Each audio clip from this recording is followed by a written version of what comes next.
मुस्कान जैन। मध्य प्रदेश की राजधानी भोपाल में पूर्व मुख्यमंत्री दिग्विजय सिंह और पुलिस के बीच भयंकर झड़प हो गई। पुलिस ने दिग्विजय सिंह और कांग्रेस कार्यकर्ताओं के ऊपर पानी की भयंकर बौछारें कर दी।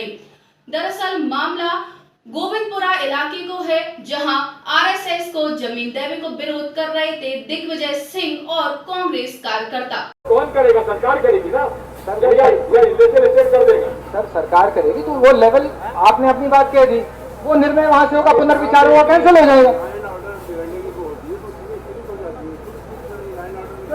नहीं बिगड़ेगी ना सर, आप लोग संविधान का पालन करने वाले लोग हैं, आपकी वो कदापि नहीं बिगड़ने देंगे। लॉ एंड ऑर्डर कैसे बिगड़ जाएगा? आप कह रहे समय अब आपको बताए जा रहे हैं अगर यहाँ पर आपने शिलान्यास करवाया तो हम लोग आके तोड़ेंगे, ठीक है सर? आप पे नजर रखेंगे ना? नजर रखिए, फिर आप पर रखेंगे और हम भी आप पर भी नजर रख रहे हैं और आप पर भी नजर रख रहे हैं जी। आपके ऊपर पूरी हमारी नजर बताई देते नहीं हो पा रही। इसका मतलब है कि यहाँ का मुख्यमंत्री हमारी बात तो करता ही नहीं, आपसे भी बात नहीं करता है। सुनिए सर, सुन लीजिए। ऐसा है यहाँ तक कि कृष्णा गौड़ ने स्वयं मुझे कहा कि साहब मेरे इलाके में प्रोग्राम हुआ, मुझसे पूछा तक नहीं। तो बात यह है यहाँ की स्थानीय विधायक को जानकारी नहीं। यहाँ के इंडस्ट्रियल स्टेट के 95% लोगों ने मुझे बुला के आमंत्रण देके चाय पिला के मेमोरेंडम दिया है, वो मेरे पास है। और मैंने फिर यहाँ के जो अधिकारी हैं पूर्वाल जी, उनसे बात की।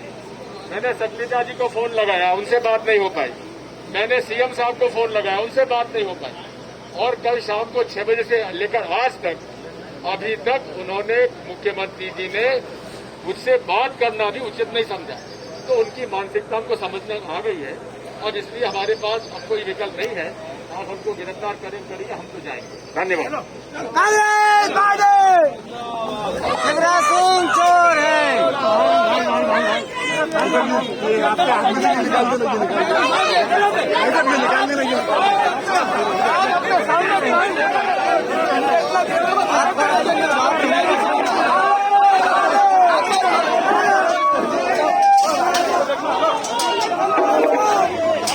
कानून का पालन करें, कानून का पालन करें आप लोग, कानून का पालन करें आप लोग, कानून का पालन करिए।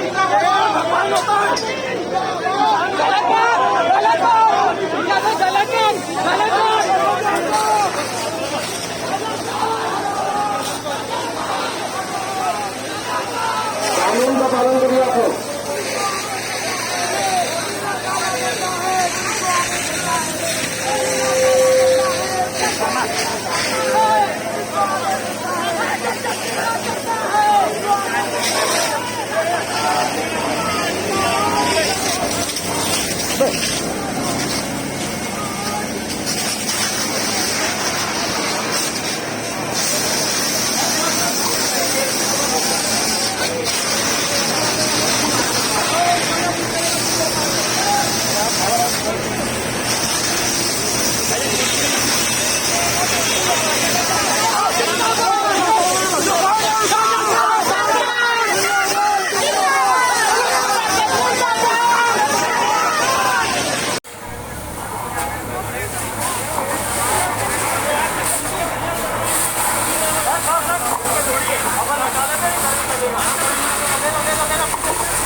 Govindpura industrial estate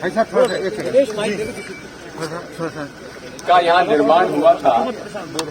doctor Shankar Dayal Sharma ji ने जब पंडित जवाहरलाल नेहरू जी से आग्रह करके भारतीय हेवी इलेक्ट्रिकल्स लिमिटेड का यहाँ रेल का प्लांट भोपाल को दिया, मध्य प्रदेश की राजधानी थी, उस समय उनकी एंसेलरी इंडस्ट्रीज के लिए इंडस्ट्रियल एस्टेट में लोगों को, उद्योगपतियों को जगह दी और उसका लक्ष्य केवल उद्योग के लिए है। अब यहाँ के जो इंडस्ट्रियल एस्टेट के जो एसोसिएशन है, उन्होंने एक पत्र लिखा मुख्यमंत्री जी को कि हमें मालूम पड़ा है कि आप यहाँ पर किसी संस्था को जमीन अलॉट कर रहे हैं पार्क में। उन्होंने पहले, क्योंकि यहाँ म्यूजियम बन रहा है यहाँ पर इंडस्ट्रियल एस्टेट में, उसके लिए पार्किंग के लिए जगह नहीं है, हमें पार्किंग के लिए अलग से जगह दी जाए। लेकिन पार्क में किसी को जमीन ना दी जाए, ये इंडस्ट्रियल एस्टेट के एसोसिएशन ने दिया। जब मुझे जानकारी मिली तो मैंने वहां के जो अध्यक्ष जी हैं, अमरजीत जी और गुर्जर जी, उनके सचिव हैं, उनसे चर्चा की। मदनलाल गुजर और गौर, इन लोगों ने मुझे आवेदन दिया। मैंने कहा मैं खुद आता हूँ। कल शाम को 5 बजे से 6 बजे तक मैं उनके साथ था, उनके बुलावे पे आया था। उन्होंने मुझे दिखाया कि जो पार्क यहाँ पे था, जिसमें बाबूलाल गौड़ जी ने पेड़ लगाए, यहाँ के स्वयं शिवराज सिंह जी उर्फ मामू ने पौधा लगाया था, और मैंने भी यहाँ पौधा लगाया मुख्यमंत्री के रूप में। उद्योग मंत्री के रूप में यहाँ पे राजेंद्र कुमार सिंह जी ने भी पौधा लगाया। ऐसे अनेक लोगों ने यहाँ पर हरियाली के लिए पौधा लगाया। मजदूर यहाँ पर आके अपना छाया में बैठ के खाना खाते, आराम करते हैं। और ये कोई संस्था के लिए कोई उपयुक्त जमीन भी नहीं है। शिवराज सिंह जी उर्फ मामा और मामू जमीन दे, 1 रुपए में दे, फ्री में दे, मार्केट रेट में दे, हमें क्या पता, जहां देना दे, लेकिन सबकी सहमति तो उसमें होना चाहिए। इंडस्ट्रियल एस्टेट एसोसिएशन के 95% लोग इसके खिलाफ हैं। अचारपुरा में आप इंडस्ट्रियल एस्टेट नहीं बना रहे, वहां दे दीजिए, लेकिन ये हट जो और मतलब ये दादागिरी के साथ जो ये काम किया जा रहा है, हम इसका विरोध कर रहे हैं। मैंने कल शाम को ही मुख्यमंत्री जी से समय मांगा, मुलाकात की। उन्होंने समय नहीं दिया। और जिस संस्था को दी गई है, ये इंडस्ट्री नहीं है, ये संस्था है। तो ये संस्था को आप अचारपुरा में दे दीजिए, दूसरी संस्थाएं भी हैं हमारी, उनको भी दे दीजिए जो इंडस्ट्रियल प्रमोशन करती हैं। इनने बोला है तो मैंने यहाँ पोरवाल जी जो है इसके जो अधिकारी हैं, ललित पोरवाल, उनसे भी बात की। विवेक पोरवाल जी से मैंने बात की। उन्होंने कहा साहब हमारी चर्चा चल रही है और हम इसमें कोई हल निकालते हैं।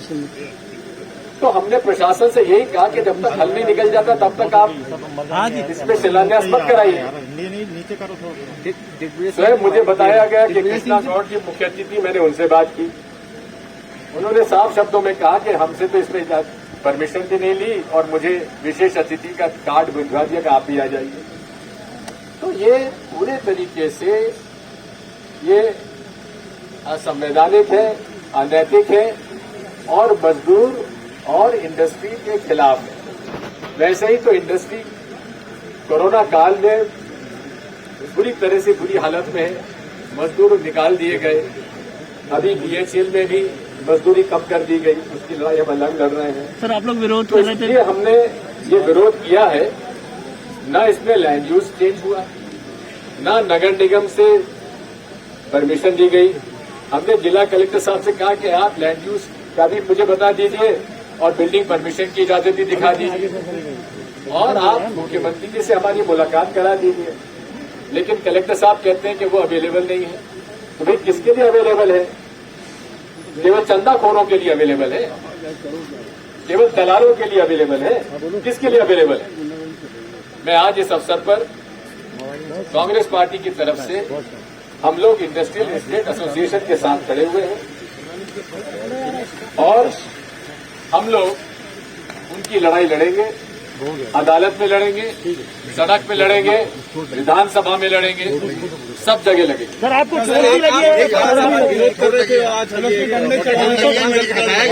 बात यह है मुझे चोट लगे ना लगे ये विषय नहीं है।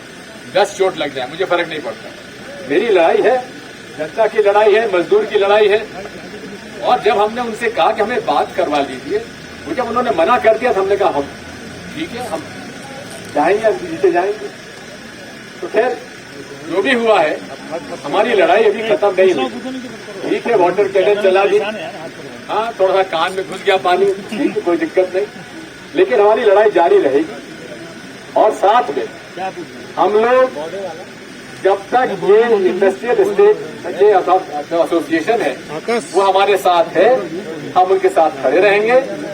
और ये शिलान्यास भले ही कर दिया उन्होंने, हम लोग जाके उस शिलान्यास को तोड़ेंगे। धन्यवाद।